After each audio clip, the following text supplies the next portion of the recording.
রাতের আকাশে দেবীর আগমনের সুর। পিতৃপক্ষ শেষ হয়ে শুরু হলো দেবীপক্ষ।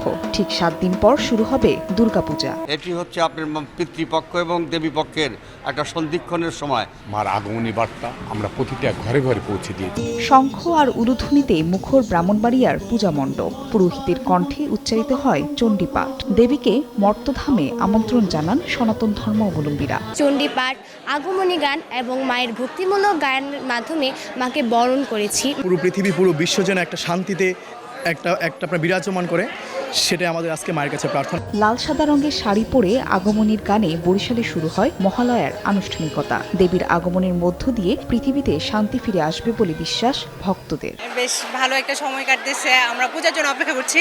ময়মনসিংহে সমবেত সঙ্গীতে চলে দেবীর বন্দনা।